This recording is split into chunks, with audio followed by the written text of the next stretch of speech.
Oke, baik Bapak Ibu, kita mulai dulu ya. Jadi nanti Bapak Ibu, silakan Bapak Ibu nanti menyiapkan di Word-nya, MS Word Bapak Ibu, supaya nantinya Bapak Ibu share screen masing-masing, nggih. Nah, ini untuk yang pertama, nanti Bapak Ibu silahkan kirimkan dulu judulnya dalam bahasa Indonesia di kolom chat. Di kolom chat, nanti saya akan mengurutkan berdasarkan yang mengirim nggih, yang mengirim di kolom chat. Monggo Bapak Ibu. Oke, atau Maaf, Pak Aulia, izin tanya, nggih, apakah boleh lebih dari satu judul atau satu aja dulu? satu saja dulu nggih, Ibu. Iya, nanti kalau mungkin lebih dari satu, kita bisa berdiskusi di kolom chat WA gitu nggih. Oke, sementara kita satu dulu saja nggih. Siap-siap. Oke, nah ini sudah ada yang mengirimkan dari Bu Nana. Nah, nanti Bapak Ibu silahkan mempersiapkan seperti ini. Jadi kita tulis dulu judul kita, begitu. Judul paper nggih, judul paper. Lalu kita tuliskan metode signifikan sama objektif.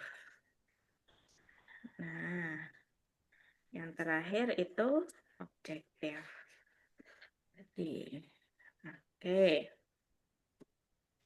Setelah kita tuliskan seperti ini, Bapak Ibu, apa yang harus kita lakukan?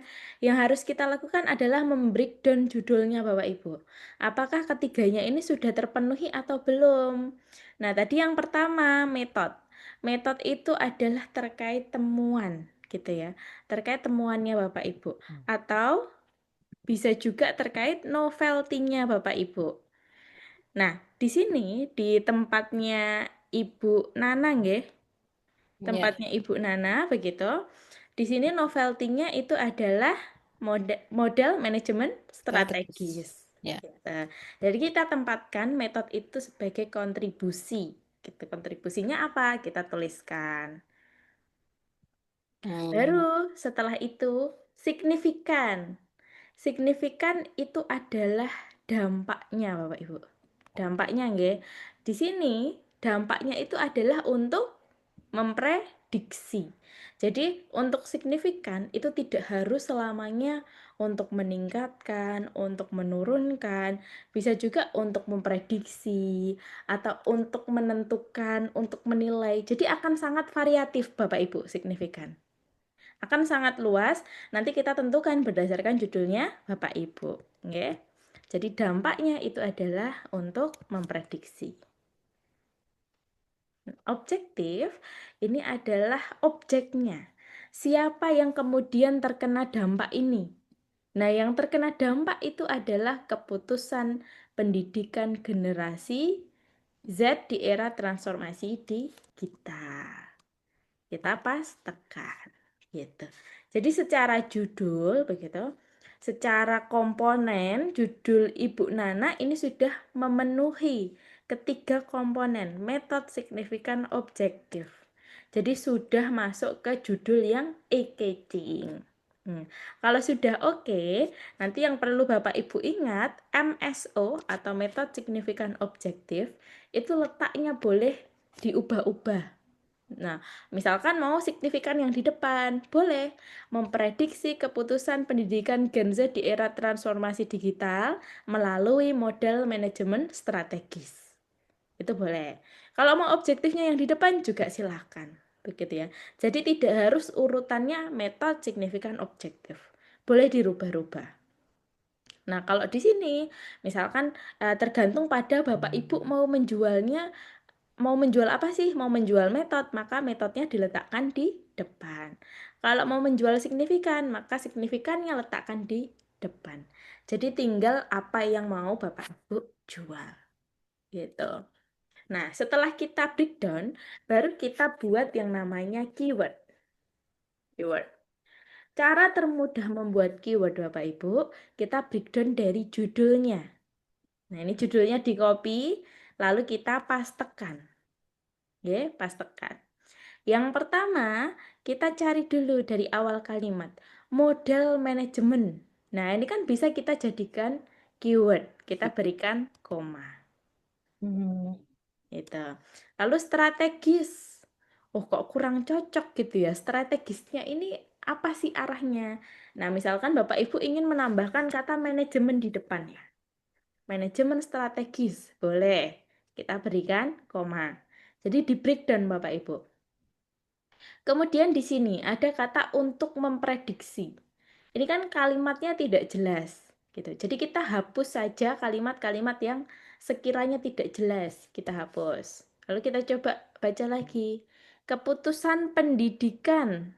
Nah, ini bisa juga kita berikan tanda koma. Oke, atau mau langsung ke pendidikan juga tidak masalah. Di sini ada Gen Z, berikan koma lagi. Lalu yang terakhir, era transformasi digital. Itu. Nanti, misalkan di luar keyword ini, ada yang ingin Bapak Ibu tambahkan, itu dipersilahkan saja. Monggo saja. Tambahkan di belakang sini Bapak Ibu. Jadi untuk keyword sementara di awal tidak perlu kita batasi untuk berapa keywordnya. Yang penting nanti Bapak Ibu minimal 5 keyword. 5 sampai 8 nggih. Jadi jangan terlalu banyak, juga jangan terlalu sedikit. Dan untuk keyword nanti usahakan jangan sampai lebih dari 2 kata. Nah, kalau lebih dari 2 kata tapi jadi satu kesatuan gimana Mbak? Era transformasi digital seperti ini. Ini kan adalah istilah yang umum Bapak Ibu. Kalau kita cari itu pasti ada gitu nggih. Jadi ini enggak masalah. Tapi sebaiknya nanti di cross check lagi kalau ada lebih dari 2 kata itu bisa dicoba perhatikan lagi diubah ke yang lebih familiar begitu nggih. Oke, Bu Nana ada pertanyaan dulu terkait judulnya?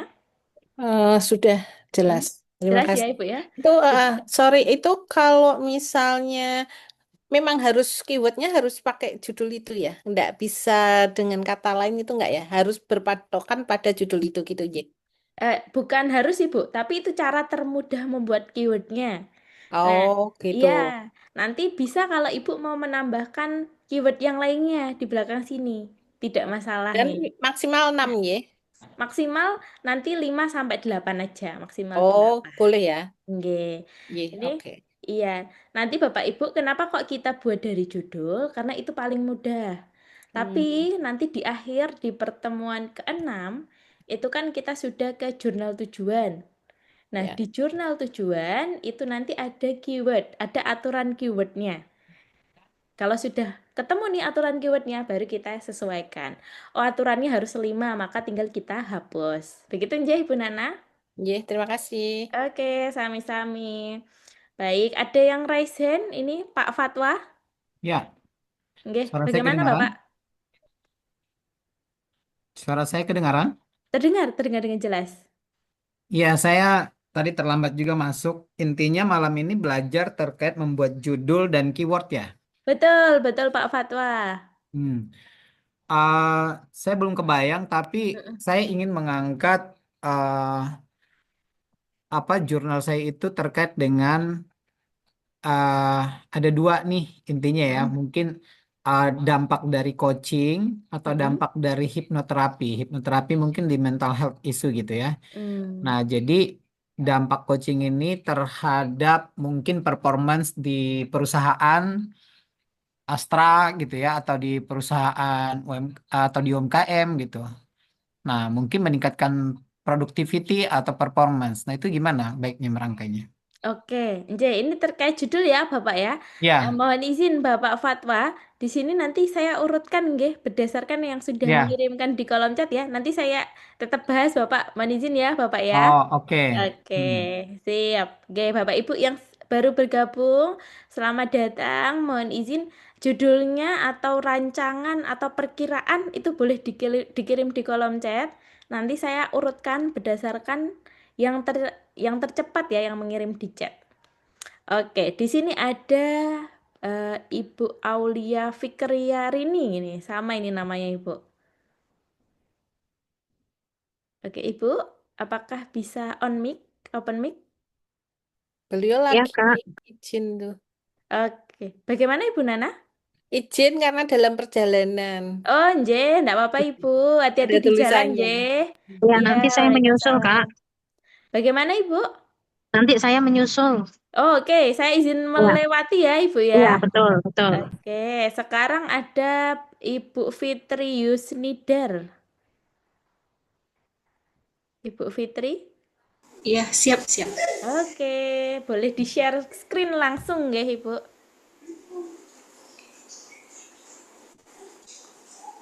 Menganyam identitas. Mohon maaf, Mbak. Ini cuaca di tempat saya lagi kurang baik, jadi ini Oh, saya buka oke. ini lumayan terganggu jaringannya. Boleh mungkin Oke. bantu secara ini untuk Saya share screen-nya. bantu share screen ya, Ibu ya. Iya, terima kasih banyak, Mbak. Mohon maaf ya. Iya, sami-sami, enggak apa-apa, Ibu. Oke. Kita pastikan ya.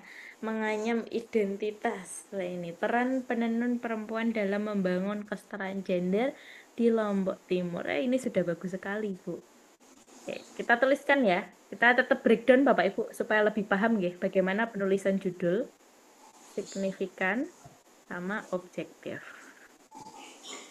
Objektif titik dua. Di sini dari Ibu Fitri ya tadi ya. Di sini Benar, benar, Mbak. temuannya apa Ibu? Coba Ibu yang membaca dari judulnya.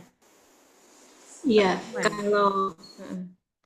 apa namanya tenun ini kan masa prosesnya dengan menghasilkan sebuah karya yang estetik kayak gitu. Jadi bukan hanya karya yang bernilai ekonomis, tetapi juga ada nilai budayanya kayak gitu. Karena ini memang apa ya, kalau secara filosofisnya interdisipliner kayak gitu. Ada kajian gender di situ, ada antropologi apa budaya juga ini ekonomi kayak gitu ya. Oke. Oke, Jadi dalam berarti metodenya di sini peran penenun perempuan ya, Bu ya. iya. Perannya ini ya. Oke, jadi kita breakdown dulu. Pastikan ya. Signifikannya itu dalam membangun. Nah, jadi signifikan itu kontribusinya Bapak Ibu. Akan sangat bervariatif ya. Dalam membangun ini masuk ke signifikan. Kemudian objektifnya itu adalah kesetaraan gender. Kita copy, kita pastekan. Nah, untuk lokasi Bapak Ibu, untuk lokasi ini sebenarnya boleh nggak sih Mbak kita cantumkan? Boleh, silahkan gitu. Tapi kalau seandainya lokasinya ini tidak dikhususkan begitu ya, atau bisa kita generalkan, lebih baik kita hapus dulu Bapak Ibu. Lebih baik dihapus dulu, nanti lokasinya itu kita cantumkan di bagian research method. Research method. Sehingga nanti silakan dipertimbangkan lagi kalau Lombok Timur ini punya ciri khas sendiri terkait perempuannya, terkait gendernya, maka boleh silakan dicantumkan. Tapi kalau seandainya kasus itu bisa diperluas untuk ke global, bisa diterapkan di masyarakat global, itu Lombok Timurnya bisa dihapus dulu. Begitu. Bagaimana kalau di tempat Ibu ini? Ini wajib ditulis enggak, Ibu? Enggak harus sih, justru saya mau ingin mendiskusikan kayak gitu. Topiknya kayak gitu. Pengen saya sih secara general, jangan hanya lokal aja gitu. Betul Ibu, jadi ini lebih baik dihapus dulu. Nanti Iya, kita masukkannya di bagian research method ya. Research method. Nah, lalu untuk di sini punya Ibu Fitri ini bagus Bapak Ibu, ada tambahan keterangan di depannya.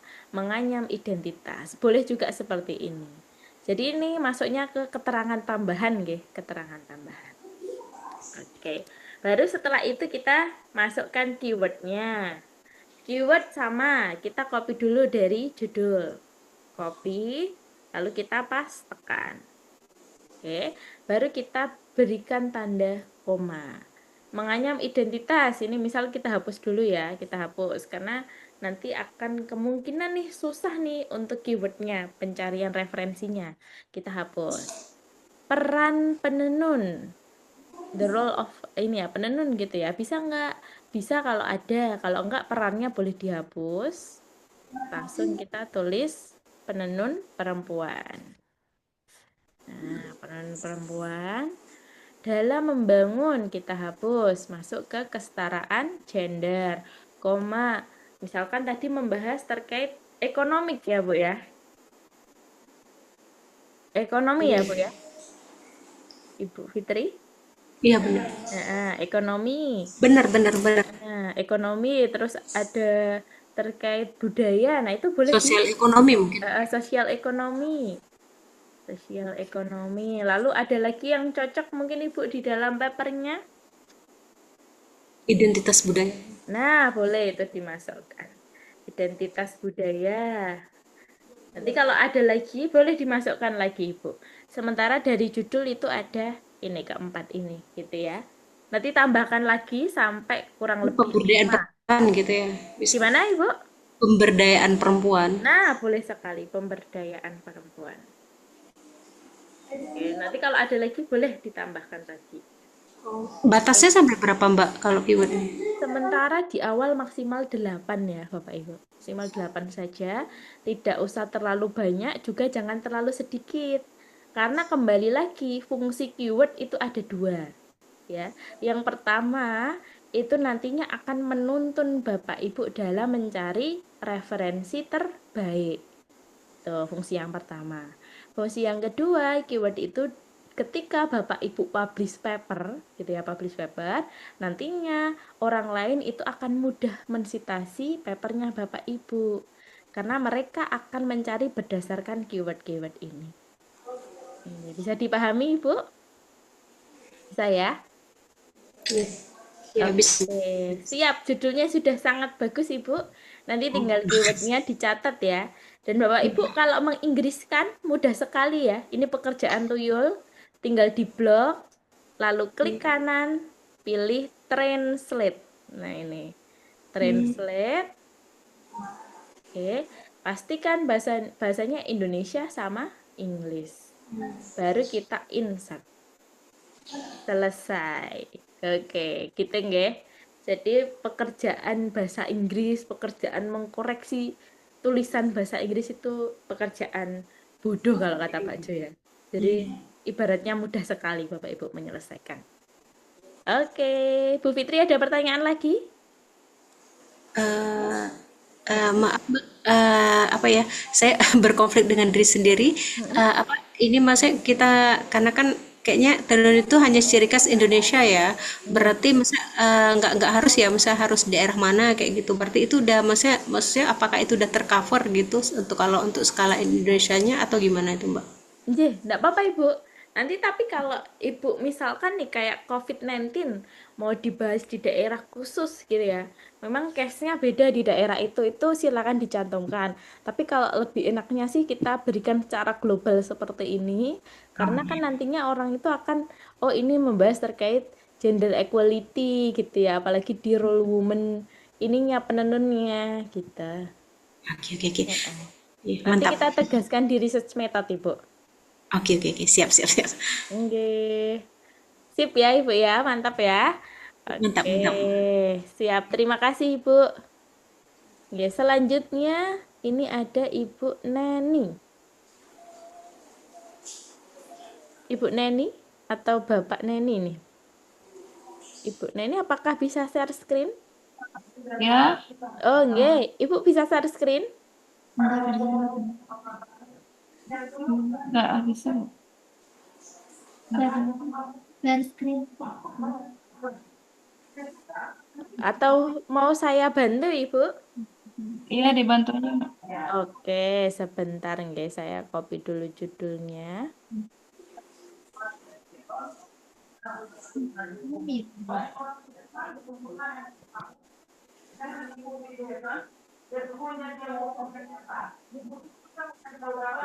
Judulnya. Saya share screen ya.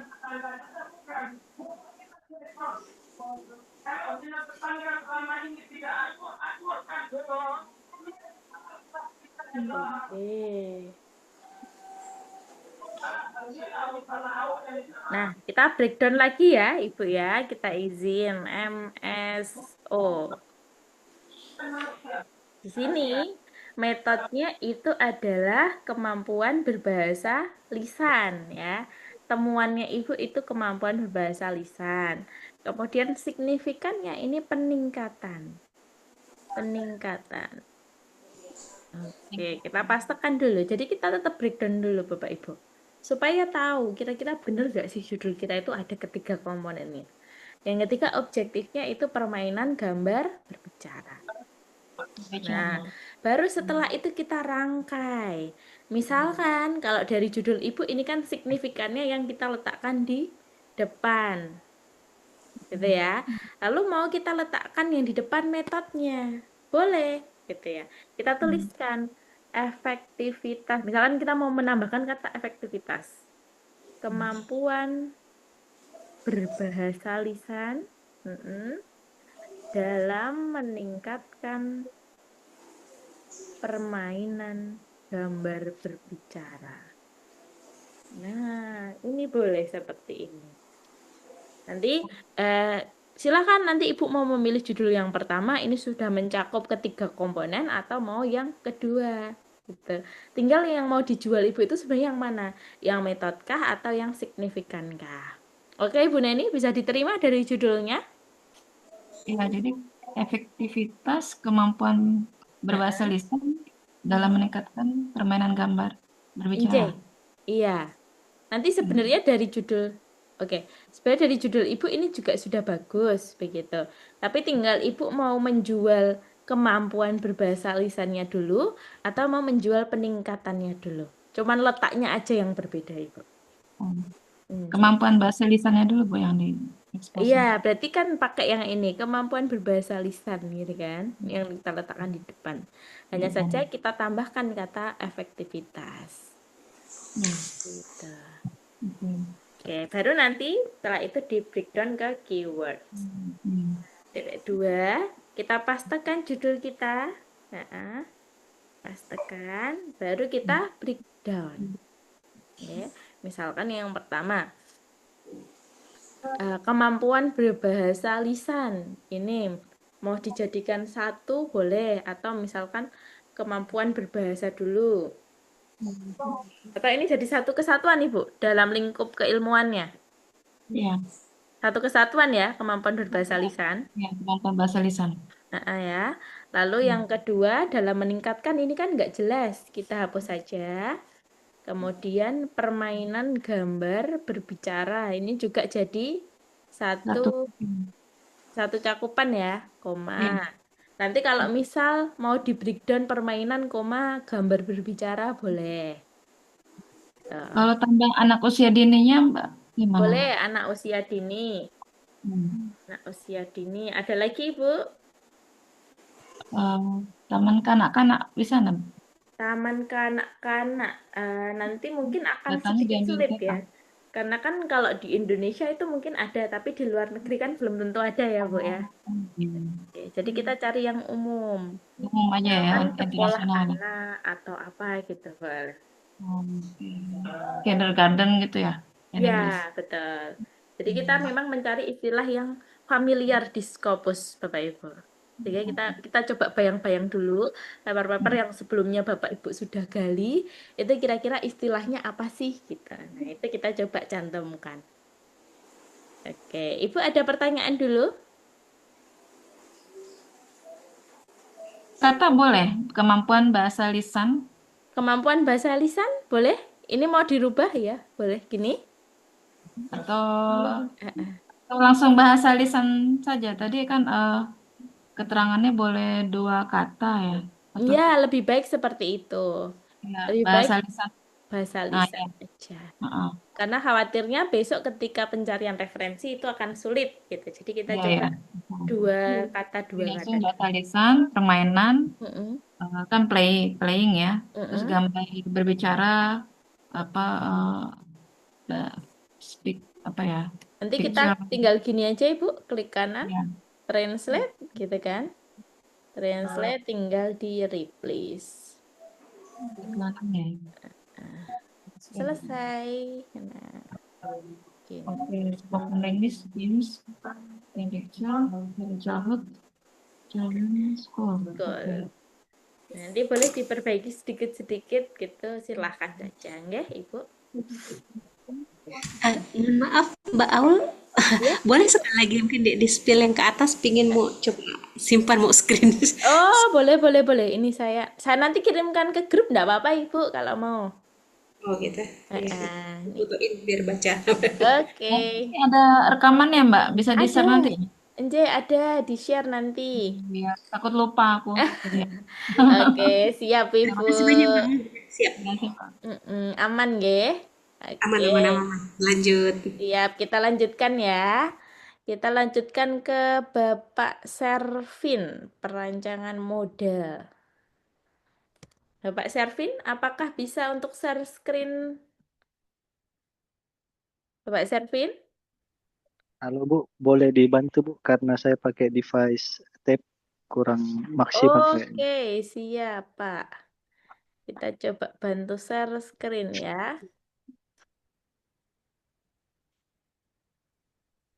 Oke, kita pastikan perancangan model sistem deep learning bahasa isyarat Indonesia. Nah, ini Iya, perlu perancangan digali. model sistem deep learning bahasa isyarat Indonesia Bu. Mm-mm. Oke, Bapak. Di sini berarti metodenya itu adalah model sistem deep learning ya. Bahasa isyarat Indonesia. Metode itu temuan, Bapak. Temuannya di modelnya ini, nggih. Iya, di modelnya Bu Mm-mm. untuk novelty-nya. Oke. Nah, di sini masih belum ada dua hal, signifikan dan juga objektif. Begitu. Oh iya Bu. Nah, perancangan model sistem deep learning bahasa isyarat itu ditujukannya ke siapa, Pak? Atau boleh kita gali dari kesimpulan? Jadi Bapak boleh menyampaikan kesimpulan ringkasnya saja, nggih? Ringkas saja, Bapak. Monggo. Jadi model Mm-mm. sistem deep learning bahasa isyarat Indonesia di niat saya itu gunakan untuk mahasiswa yang akan melanjutkan kuliahnya di strata 1 Bu karena untuk pendidikan disabilitas di Indonesia sangat kurang. Hmm. Iya. Berarti Di objektifnya untuk disabilitas ya? Ya, disabilitas yang the diff, tuli, teman-teman tuli. Oke, berarti kalau disabilitas tulis seperti ini, Pak, istilahnya, Pak. Iya, iya. Oke. Nah, eh, untuk model sistem untuk nah ini perlu kita gali, Pak. Jadi model ini dia itu untuk membantu disabilitas tuli kah atau untuk mempermudah kah atau untuk apa, Pak? Jadi kesimpulannya Ya, itu. membantu perkuliahan mereka, Bu. Oh, membantu dalam proses pendidikan, nggih. Iya, pendidikan. Jadi kurang lebih algoritmanya itu, Bu, untuk novelty-nya itu mempercepat penerjemahan gerakan mereka ke dalam teks dan ilustrasi videonya. Oh, sebentar. Untuk mempercepat mempercepat gerakan Eh, teks ya. mempercepat, ya, mempercepat penerjemahan teks Oh, dari gerakan penerjemahan teks. gerakan isyarat mereka. Oke, Dari gerakan isyarat mereka. dari gerakan isyarat. Nah, ini kita coba peringkas nggih, Bapak nggih. Untuk eh, untuk mempercepat penerjemahan teks untuk mengoptimal untuk optimal ini, Optimalisasi. Nah, pembelajaran gitu ya. Coba ya, Pak ya, kita buat rangka ini. Jadi dia untuk mengoptimalisasi sistem pembelajaran disabilitas tuli. Nanti di bagian papernya Bapak, itu silakan disebutkan bahasanya optimalisasi ini itu mencakup dengan cara mempercepat penerjemahan teks tadi ya. Jadi kita ya, bahasakan, kalau di rencana paper saya itu saya pecah-pecah Bu, mulai dari abjad, kemudian eh, kalimat, abjad dan kalimat. hmm, oke, berarti Terjemahkan isyaratnya ke abjad dulu, habis itu baru disambung supaya bisa jadi kalimat. oke, Karena mereka punya bahasa isyarat Indonesia itu punya keunikannya tersendiri dia. Tidak oke. seperti Berarti, standar Amerika. oh, berarti ini tadi aja Pak, mempercepat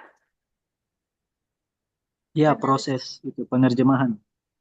proses penerjemahan karena mengikuti dari referensi sebelumnya itu masih agak sedikit lambat.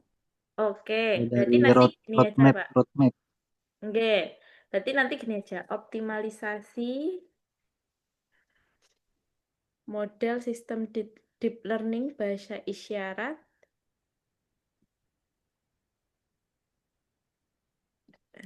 Nih, model untuk mempercepat proses penerjemahan disabilitas tuli. Nah, ini kan sudah ada MSO-nya. Cuman Indonesia kan tadi kalau saya tangkap, jadi setiap bahasa itu kan punya masing sendiri-sendiri ya, Pak ya, proses Iya, iya, penerjemahannya nggih. Artinya di sini kan Indonesia harus kita tuliskan, gitu kan, di iya. Indonesia. Jadi kita tambahkan. Coba kita baca lagi nggih. Optimalisasi model sistem deep learning bahasa isyarat untuk mempercepat proses penerjemahan disabilitas tuli di Indonesia. Ini kan lebih lebih menonjol begitu Pak, lebih eye-catching ya. Kalau ini kan Spesifik masih ya. ngambang ya. Iya, betul, betul. Nah nanti saya sarankan pakai judul yang ini, tapi seandainya nanti setelah hasilnya keluar itu mau dirombak sedikit juga silahkan ya.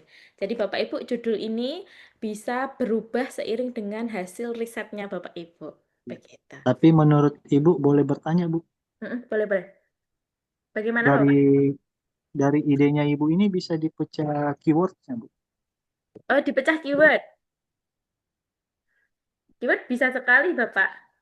Bisa sekali. Jadi kita Supaya cakupannya bisa meluas sedikit. Oh, boleh. Sebentar. Kita coba breakdown dari judulnya dulu, nggih? Iya. Heeh. Yang pertama, langsung mungkin deep learning gitu ya. Deep learning. Heeh. Bahasa isyarat, koma. Oke, untuk mempercepat, ini kan kurang jelas. Kita hapus saja. Proses penerjemahan, koma. Disabilitas tuli. Nah, kemudian ada lagi mau ditambahkan, Bapak? Eh, Kalau metode spesifiknya, Bu, apa bisa ditambahkan? Boleh juga, silakan. Metodenya apa, Bapak? Metodenya itu apa apa istilah gabungan itu, Bu? Eh, hybrid. Hybrid? Ya. Hybrid algoritma. Nah, boleh. Itu ini ya, metode bahasa isyarat ya? Proses penerjemahannya itu menggunakan Oh. hybrid algoritma pada AI, kan turunannya AI, deep learning, machine learning. Oh, ini mengadopsi dari AI nggih, Pak nggih? Iya, iya. Oke, Met- boleh metode seperti. metodenya itu karena kata promotornya harus dimasukkan di keywords berjenis itu bentuk metode. Nggih, harus. Boleh sekali, Bapak. Jadi tidak harus dari judul, di luar judul itu juga sangat boleh, Bapak Ibu. Jadi silakan saja. Iya, makasih, Bu. Sami-sami Bapak. Oke, kita lanjutkan lagi. Bapak Ransi. J, Bu. Bapak Ransi bisa share screen? Saya coba ya. Oke, Bapak siap. Mana sih ini? Hmm, Bapak Ransi. Judulnya tentang identifikasi titik. Oke, boleh diperbesar sedikit, Bapak? Iya. Nah, Udah. sebentar. Oke, saya perbesar. Sudah, Bapak. Nah, ini judulnya terkait identifikasi titik panas emisi dan pengurangan melalui analisis siklus hidup air dan produksi ubin keramik. Oh, ini di PT ya, Pak ya? Ya, studi kasus, Bu. Oke. Studi kasus di Ya, PT. karena akan berbeda kalau di tempat lain. Oh, kalau nama PT-nya nggak disebutkan itu kira-kira gimana, Pak? eh Kemungkinan bisa beda karena teknologinya setiap, Berbeda ya? ya, Oh, oke oke. Jadi memang harus mm-mm. disebutkan. Karena Kalau enggak teknologi, saran saya mm, disebutkan a case study from Indonesia atau cuma sebutkan Indonesia dulu saja, Pak. Karena kalau Indonesia. dirasa terlalu spesifik Mm-mm. dan jarang saya belum menemukan ya. Nanti kalau Bapak Ibu sudah menemukan yang ada tulisan case tadi dari PT itu boleh disampaikan yang dari Scopus. Oke, Saran saya sih dihilangkan dulu Pak PT-nya. PT-nya ya. Nah, jadi kita sampaikannya di Indonesia aja. Coba nanti bisa kita detailkan di bagian research methodnya, nggih? Oh, oke. Atau ya nggak apa-apa ya. Kalau kayak gini, gini ya, dihilangin aja kayak gini ya. Boleh, boleh seperti itu. Oke. Oke, signifikannya identifikasi titik panas, emisi dan potensi pengurangan, Harusnya emisi ya, ini kemudiannya. pengurangan emisi melalui analisis siklus. Nah, sebentar Pak, dalam produksi ubin keramik. Oke. Bapak mengidentifikasi atau bagaimana Pak untuk Ya, kesimpulannya? nanti mengidentifikasi sumber emisi sebenarnya. Jadi Hmm, di industri itu banyak sumber emisi. mm-mm. Nanti kita hitung, Bu. Hmm. Novelty-nya di mana Pak? Sebenarnya nanti itu adalah di pengurangannya. Nanti kita dari berbagai macam sumber emisi itu nanti kan ada yang signifikan. Mm-mm. Nah, kalau dalam kasus ini sebenarnya dalam eh, dalam proses apa itu ya? Itu yang paling tinggi menggunakan energi dan sumber emisinya paling tinggi dan itu nanti yang akan diturunkan. Karena Hmm. kalau menurunkan itu sekitar 60% sumbangnya. Oke, oke, sebentar, Mm-mm. Pak. Ini signifikannya ini yang agak sulit digali begitu ya. Ah, Titik panas emisi dan potensi pengurangan. Pengurangan emisi ya, Pak ya. ya. Nah, kalau eh, kita tuliskan, Mm-mm. jadi analisisnya itu kita pindah di depan, Bapak, nggih. Coba kita tuliskan judul baru. Boleh apa sih? Mm-mm. Oke, sudah. Analisis siklus hid- siklus hidup atau LCI ini Pak, siklus Ya LCA aja lah ya, terus LCA. siklus Mm. LCA langsung aja. Mm-mm. Untuk Mm-mm. kalau untuk menentukan Untuk menentukan titik panas emisi, titik panas dan potensi pengurangan emisi, dan potensi pengurangan emisi.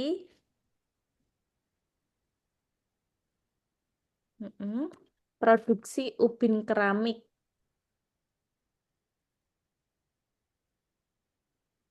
Titik dua, studi kasus di Indonesia, gitu boleh.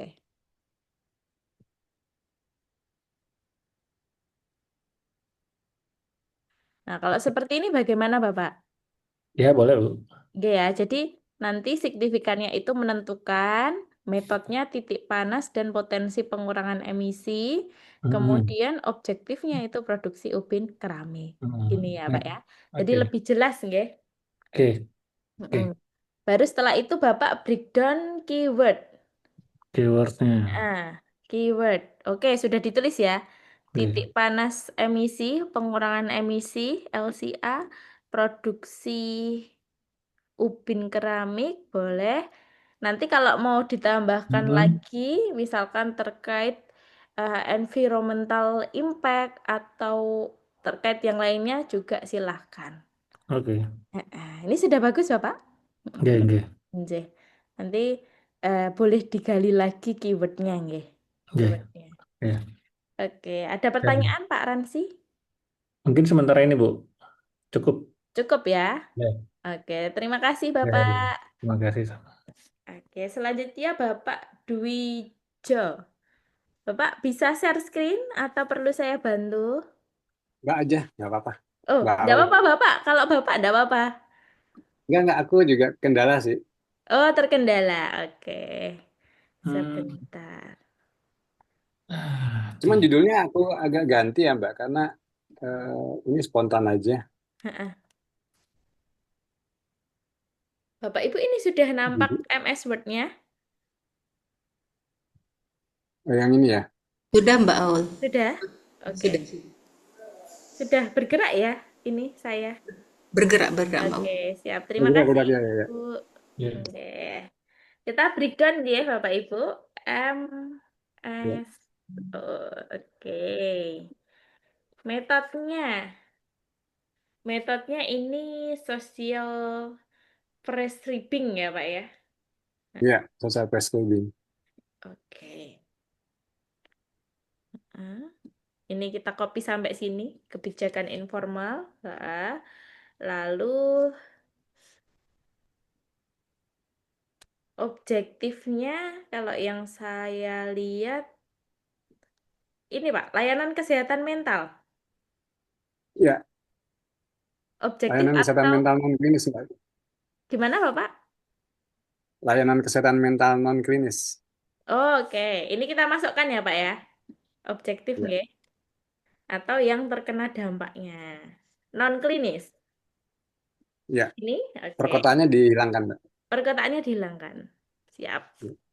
Gitu. Oke. Baru kita coba gali signifikannya nih Pak. Social prescribing sebagai praktik kebijakan informal layanan kesehatan mental dan klinis. Oh, signifikannya ini ya sebagai praktik kebijakan informal ya Pak ya? Iya, Betul? kayaknya itu, Mbak. Ah. Atau coba Bapak boleh disampaikan kesimpulannya? Kesimpulan Jadi risetnya? Nah. kesimpulannya ada relasi, Mbak. Sebenarnya relasi sosial sosial kapital, sosial prescribing sama co-production dalam layanan kesehatan mental itu Mm-mm. selama ini kan didominasi oleh kedokteran. Mm. Nah, yang ini tuh akhirnya saya misalnya menyatakan bahwa ini bisa dilakukan oleh sosial gitu. Jadi Hmm. yang non klinisnya. Oke, berarti memang ini sih Pak, praktik kebijakan informal ini ya. Karena biasanya Iya, jadi dia di klinis ya. iya. Heeh. Oke, boleh seperti ini. Nanti tinggal kita tulis saja, misalkan mau Bapak Hmm. tulis social prescribing sebagai praktik kebijakan informal Hmm. pada layanan kesehatan mental non klinis titik dua misalkan tadi kualitatif ini co-production dan modal sosial. Nah, kalau mau dituliskan Jadi seperti ini juga tidak masalah Bapak. oh ya boleh boleh. Jadi kan kita jadikan satu layanan kesehatan mental non klinisnya kita munculkan di awal ya. Kalau seperti ini kan nanti Iya. dia kesannya di akhir begitu. Oh iya ya. Baru kita tambahkan yang ini kualitatif.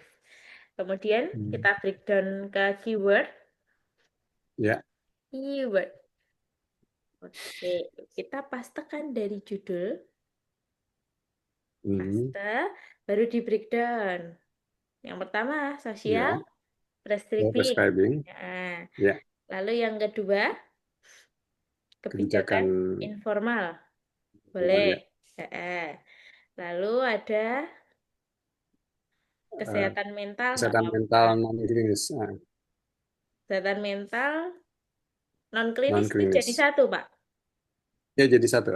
Oke, non klinis. Kita berikan koma. Lalu Terus studi kualitatif kita hilangkan ya. itu nggak perlu. Ya Nah, dihilangkan aja. lalu co-production Co-production dan modal sosial ya. bisa. Nah, Ya jadi kalau cukup. mau ditambahkan lagi boleh sekali, Bapak.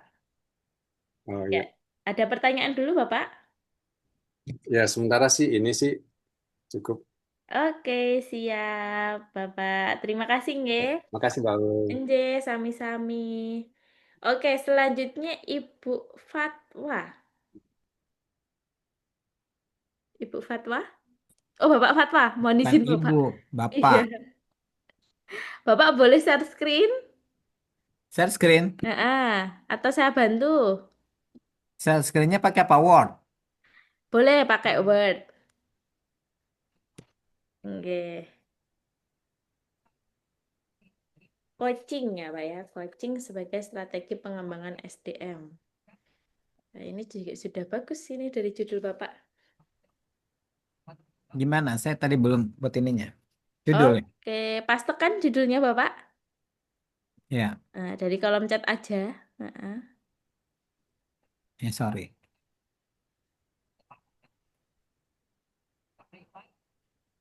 Salah nih. Oke, kita tunggu dulu. Coaching.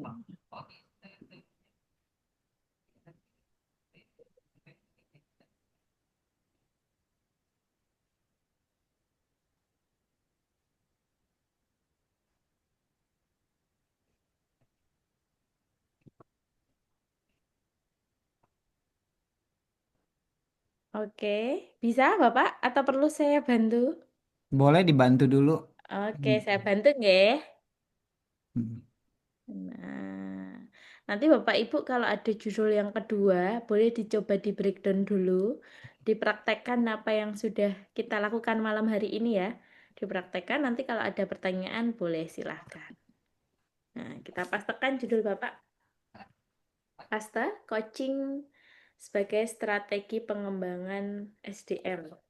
Ini sebenarnya judulnya sudah terlihat sih Bapak Ibu, oke. MSO-nya itu sudah langsung ada begitu. Jadi kalau Sudah sudah ya. sudah bisa dibilang eye-catching sudah gitu ya. Karena yang ini yang pertama itu adalah coaching sebagai strategi pengembangan SDM. Ini masuk ke dalam metode atau temuannya Bapak. Oke, Mm-mm. masuk ke sini.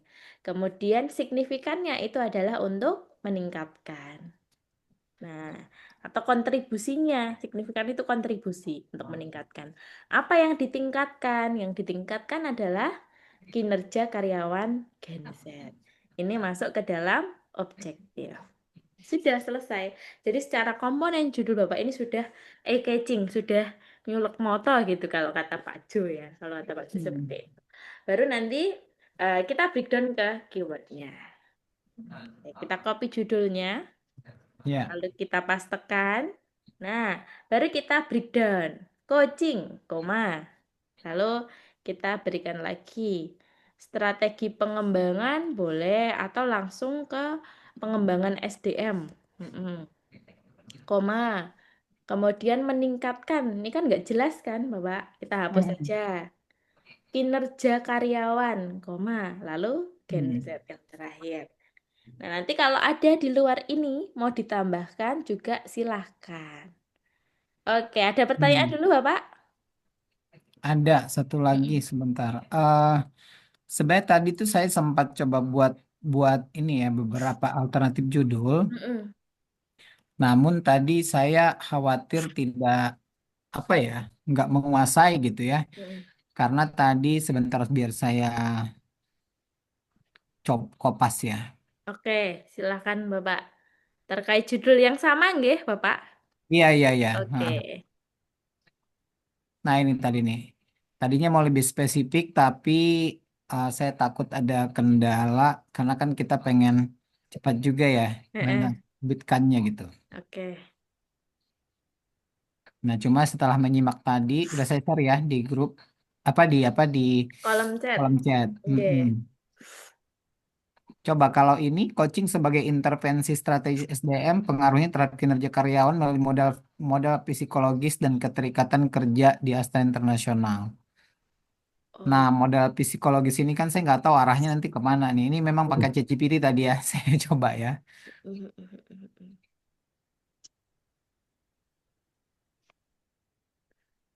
Sebentar. Pengaruh ya, Pak ya? Berarti Mm-mm. berbicaranya terkait pengaruh. Mm-mm. Berbicara terkait dengan pengaruh. Nah, ini sebenarnya belum menonjol signifikannya. Kalau Hmm. pengaruhnya ini boleh kita hapus untuk meningkatkan seperti ini. Untuk meningkatkan kinerja karyawan melalui model psikologis dan keterikatan kerja di Astra Internasional. Ini boleh kalau kita munculkan pengaruhnya itu kita ganti untuk meningkatkan, Bapak. Iya. Karena Nah, meningkatkan kinerja ini perlu mm, disebutkan nggak sih di awal tentu yang paling mudah kan jika diterapkan kepada tim sales misalnya. Jadi Mm-mm. KPI-nya jelas gitu. Boleh nanti di bagian teks ya Bapak ya berarti di Di bagian papernya ya. teks ya. Heeh. Mm-mm. Artinya kalau di paper itu nanti di hasil akhirnya itu Bapak berbicara bahwasannya coaching ini terbukti meningkatkan kinerja karyawan Gen Z. Betul nggih? Seperti itu ya. Mm-mm. Betul ya. Artinya Betul. kalau demikian itu yang menjual gitu Pak. Sehingga yang Mm. menjual itu perlu kita munculkan di depan. Jadi kalau bisa sih kata pengaruh itu kita mulai hilangkan. Kita ganti dengan hal-hal yang lebih jelas. Seperti untuk meningkatkan, untuk Mm-mm. mengoptimalisasi gitu itu boleh. Nah, ini nanti Mm. Astra Internasional ini boleh dihilangkan. Nanti kita masukkan ke dalam research method kayak gitu. Jadi cukup Mm-mm. sampai dengan keterikatan kerja saja. Oke? Bisa diterima, Oke. Bapak? Ada pertanyaan lagi? MSO-nya kurang lebih sama ya, coaching Sama. sebagai Nah, intervensi strategi SDM, betul. terus S-nya Untuk meningkatkan, meningkatkan. untuk meningkatkan, Heeh. baru O-nya kinerja karyawan. Nah, Karyawan. untuk modal psikologis dan keterikatan kerjanya bagaimana tuh? Enggak apa-apa, Pak. Dimasukkan boleh. Ini kan tambahan ini. Mm-mm. Jadi dia tidak masuk ke MSO ini. Jadi kalau di dalam judul ini masuk ke keterangan tambahan. Nanti boleh Hmm. juga kalau mau dikasih titik dua, heeh, Iya, ditambahkan gini aja. Modal psikologis dan keterikatan kerja. Atau mau ditambah. oke. Heeh.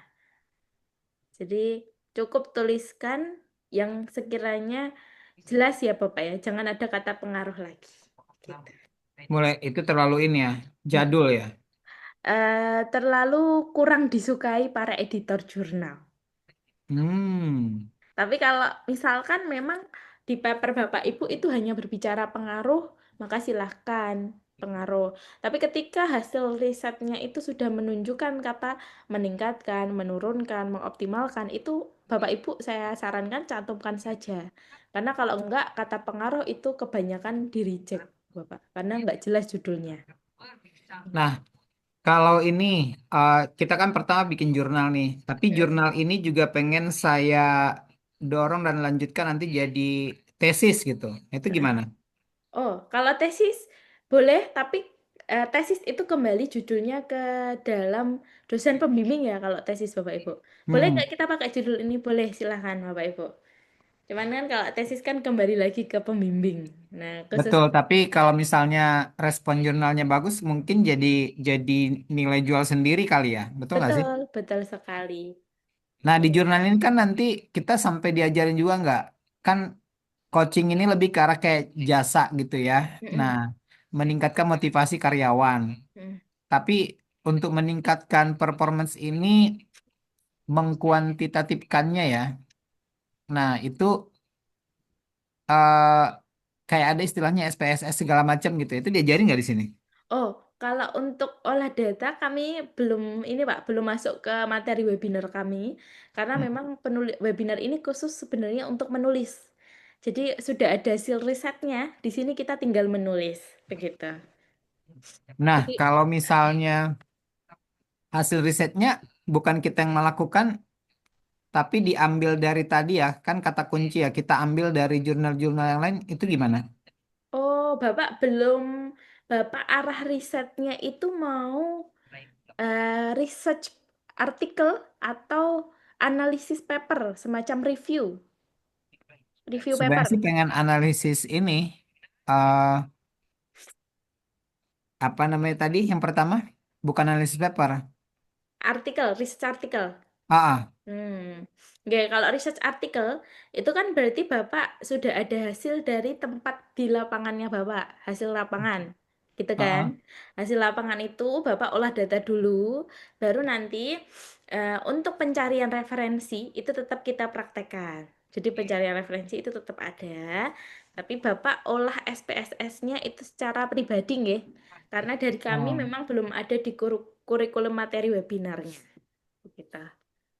Oke, Bapak. hmm, Bisa diterima, nggih? oke oke. Oke. Oke, sudah cukup ya, Bapak? Cukup. Oke, kita kalau sudah kita lanjutkan. Ibu Miseliani. Ibu Misel? Oke. Ibu Misel, selamat malam. Sedang nggak jelas, Kak. Oke. Suaranya, apakah suara saya terdengar dengan jelas, Bapak Ibu? Jelas. Oke. Ibu mohon izin suaranya kurang dekat mungkin, boleh didekatkan? Mohon Kak, tunggu sebentar ya, Kak. Oke. Oke. Ibu, apakah Kak, mau share Sorry. screen? Ibu Misel? Halo, Kak. Oke, halo Ibu. Ibu, apakah berkenan untuk share screen? Bisa, Kak. Oke, Ibu share screen saja ya, supaya bisa praktek. Izin Kak, panggilnya Kak aja, soalnya aku masih umur 20 Oh, tahun. oke, Kak, siap. Mohon maaf, mohon maaf. Gak apa-apa, Oke. Kak. Saya Mm-mm. izin share screen ya, Kak. Boleh, boleh sekali, silahkan.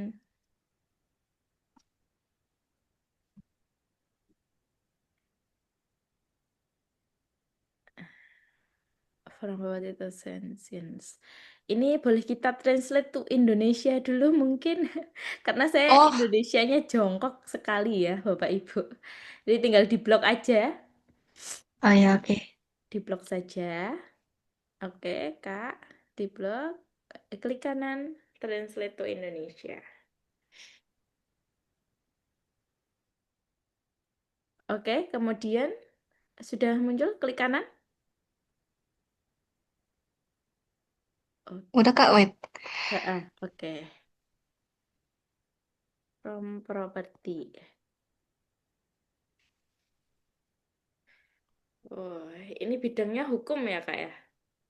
Tuh, Kak. Atau apa? Hukum ya? Mm-mm.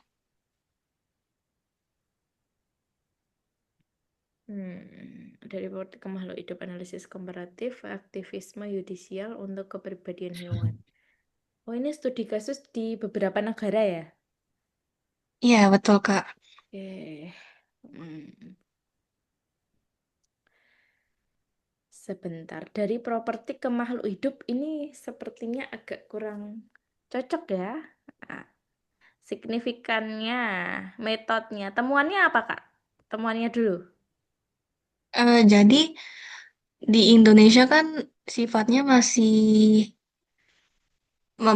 memposisikan hewan itu sebagai properti atau objek, bukan yang aku bilang tadi secara English-nya itu sentient beings, di mana sentient beings itu maksudnya hewan atau ya hewan itu punya perasaan dan mereka itu juga bisa merasakan sakit. Jadi ada di beberapa negara seperti Brasil dan India mereka tuh berhasil menerapkan Oh, eh, personhood tentang law ini untuk melindungi hewan.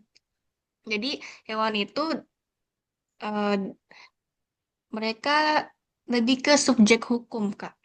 Dijadikan subjek hukum, jadi si hewan ini punya hak jadinya. oh, Kalau di Indonesia, mereka malah dijadikan objek untuk lebih menguntungkan manusia ketimbang daripada untuk kebaikan hewan itu sendiri. Kurang lebih seperti itu, Kak. oke. Berarti metodenya itu kalau yang saya tangkap hewan sebagai subjek hukum ya, metode temuannya. Kalau di negara-negara lain atau di Indonesia. Iya, di Indonesia belum. Oh, di Justru Indonesia dilihat belum. objek. Nah, oke. Berarti sebentar kita coba breakdown ya. Metodenya ini bukan analisis komparatif, analisis perbandingan ya, oke. Analisis komparatif untuk kepribadian. Analisis komparatif ini masuknya di signifikannya. Jadi Oh, signifikan itu adalah kontribusinya. Jadi dia untuk membandingkan, begitu kan? Untuk membandingkan. hmm, Coba ditulis dulu nggih, analisis komparatif.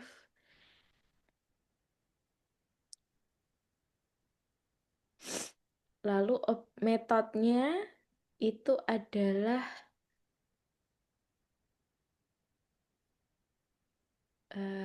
aktivisme yudisial nggih, aktivisme yudisial.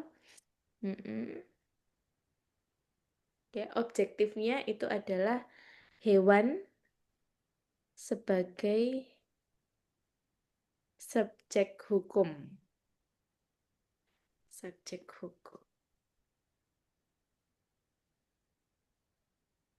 Oke.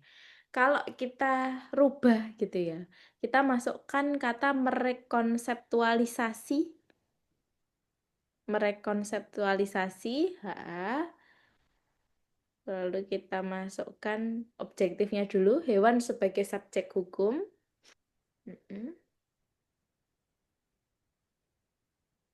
Subjek hukum, titik 2.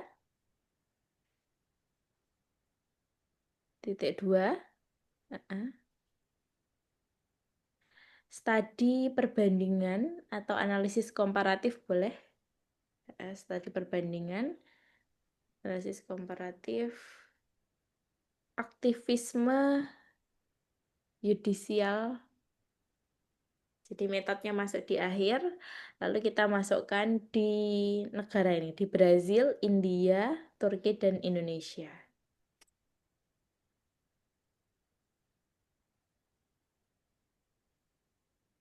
Oh ya, aku tambahin Turki juga, Kak. Boleh, boleh, boleh. Turki. Nah, kalau seperti ini bagaimana, Kak? Jadi kita masukkan kata yang lebih mencolok yaitu merekonseptualisasi. Bagaimana?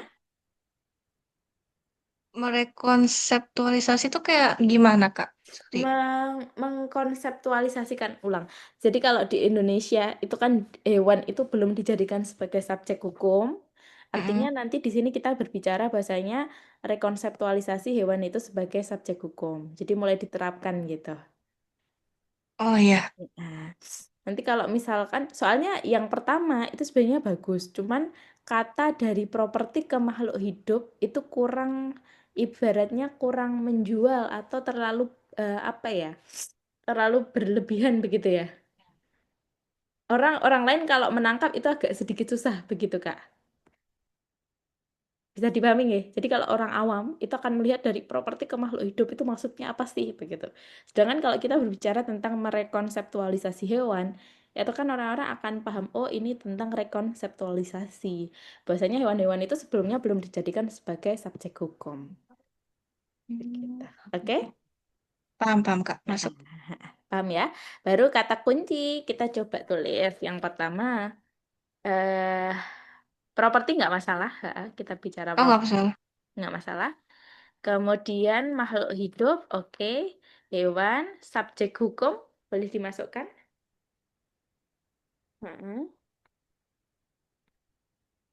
Aktivisme yudisial, itu juga bagus, ya. Aktivisme yudisial. Nanti misalkan ada mau memasukkan status hewan, gitu juga silahkan.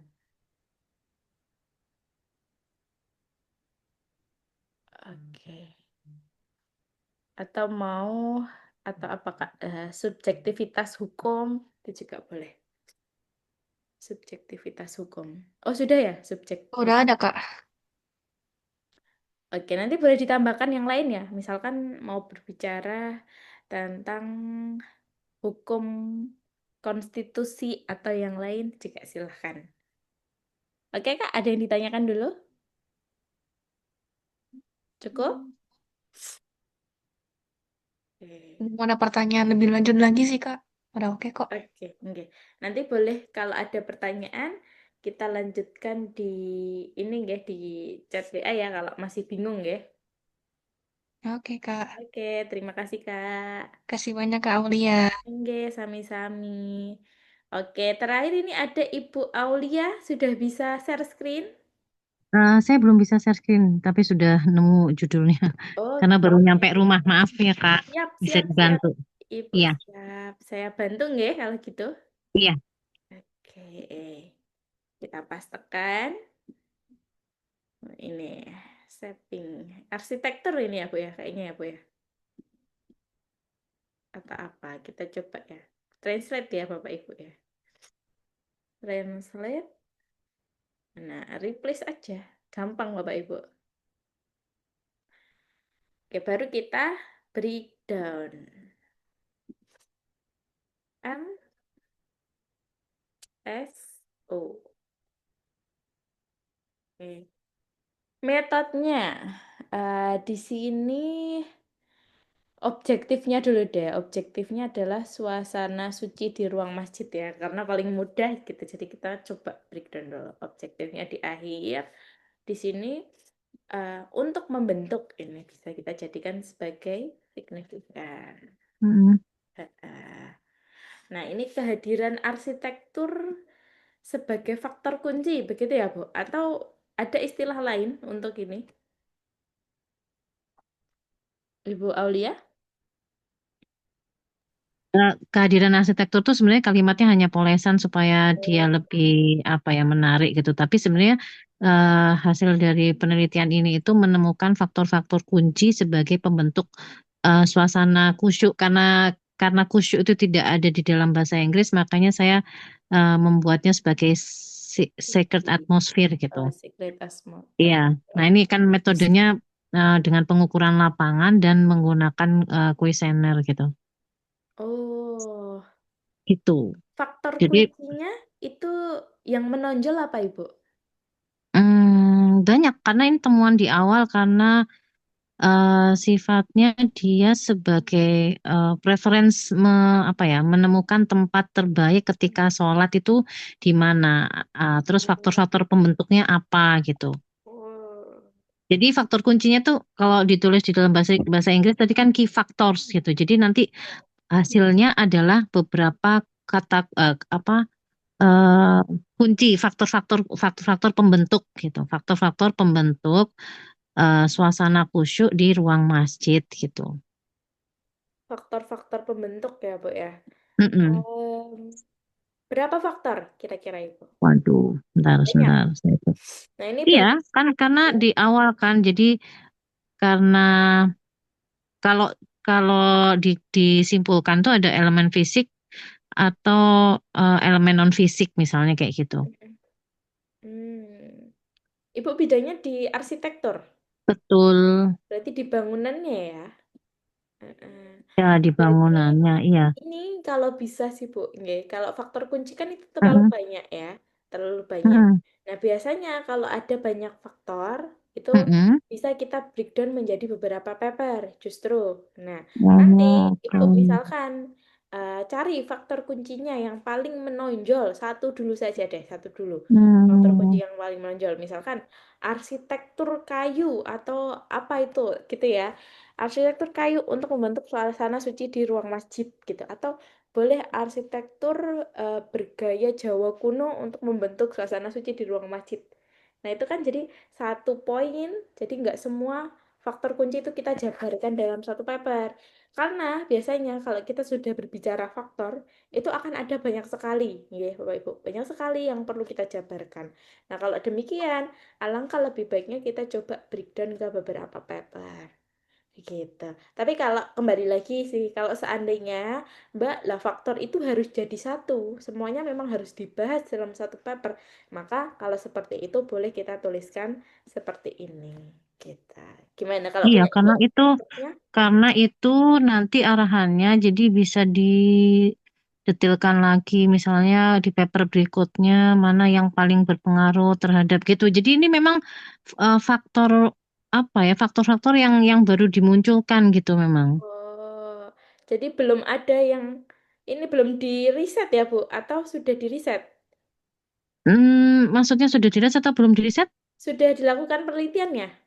Iya, sudah. Ini Oh, hasilnya gitu. Jadi memang kita pengukuran lapangan kan ada pengukuran lapangan itu kita hipotesisnya adalah oh pencahayaan ini berpengaruh terhadap suasana orang melakukan sholat khusyuk atau tidak gitu kan. Tapi ternyata setelah ditanyakan ke responden orang yang melaksanakan sholat gitu. Jadi ternyata faktor-faktor pembentuk orang melaksanakan sholat secara khusyuk itu ada macam-macam, bisa pencahayaan, bisa kebersihan, bisa apa akustik ruang yang baik. Jadi emang itu Kak sebagai apa ya temuan dasar nanti kalau orang melakukan penelitian berikutnya atau riset berikutnya dia akan bisa menggali jauh lebih dalam. Menurut saya sih gitu. Oh, Heeh.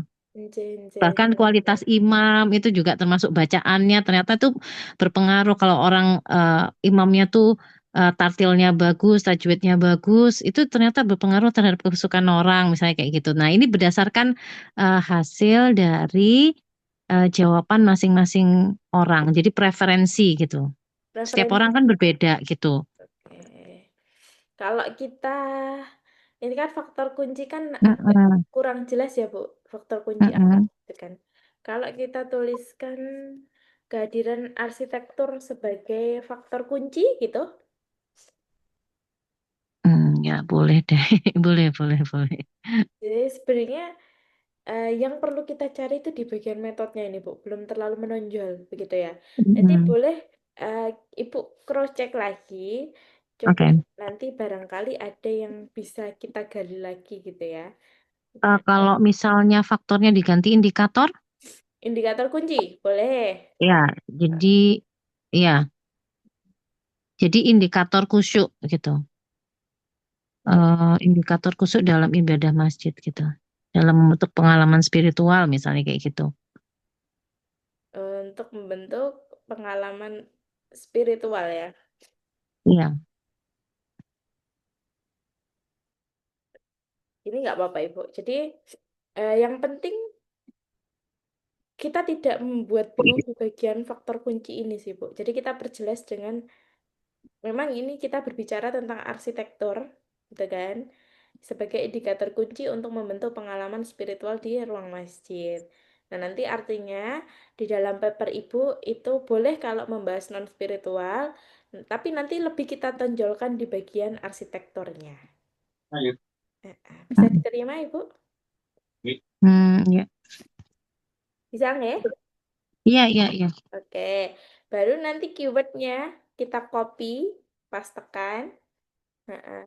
Baru kita berikan breakdown. Yang pertama arsitektur, koma. Lalu indikator kunci kita hapus saja ya. Lalu ke pengalaman spiritual, koma, kita tambahkan di masjid. Nah, seperti ini.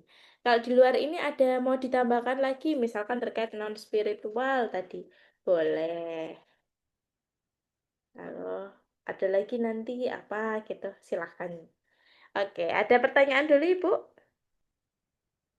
Sementara enggak sih, tapi cuman kayaknya perlu penyamaan persepsi ya. Jadi kalau ini masih enggak ketemu sih. Memang memang hasil penelitiannya tuh di eh, kan ini pakai metode yang apa namanya temuannya tuh pakai statistiknya ada sendiri gitu. Memang apa kunci memang indikator gitu, Mm-mm. faktor-faktor pembentuk. Nah, seperti itu. Oke, oke. Ini metodenya sih Bu yang perlu digali. Nanti coba ya Bu ya. Kehadiran arsitektur karena kalau saya rasa di bagian faktor kunci ini kurang jelas dia faktor kuncinya faktor kunci apa begitu. Faktor Oke. kunci pembentuk suasana. Oh, pembentuk suasana. Indikator pembentuk suasana, iya, membentuk suasana khusyuk gitu. Oke. Coba ya kita rangkai lagi Bu. Indikator pembentuk suasana. Hmm. Nah, ini berarti dihapus saja untuk membentuk ya. Karena terulang dua kali nih. Jadi nanti Ibu boleh tuliskan demikian saja. Itu enggak apa-apa. Oke, ada pertanyaan dulu Ibu? Enggak ada. Terima kasih. Cukup ya? Oke, sami-sami Ya. Ibu. Oke, Bapak Ibu ada yang belum dibahas? Sudah? Nah, bagi Bapak Ibu, nanti ini pertemuan pertama. Kita akan lanjut lagi di setelah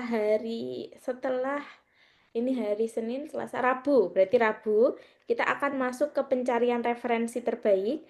Jadi nanti Bapak Ibu diharapkan untuk bergabung ya. Jadi silakan bergabung karena ada tips dan triknya. Oke? Ya, ini berhubung sudah malam, khawatirnya nanti Bapak Ibu di wilayah yang berbeda. Kita close dulu. Nanti kalau ada pertanyaan boleh di WA nggih. Terima kasih Bapak Ibu Ya, sudah Pak. Terima bergabung. kasih. Oke, pada malam hari ini sehat selalu, lancar selalu puasanya. Wassalamualaikum warahmatullahi wabarakatuh. Terima kasih Bapak Ibu. Waalaikumsalam warahmatullahi wabarakatuh. Warahmatullahi wabarakatuh. Oke.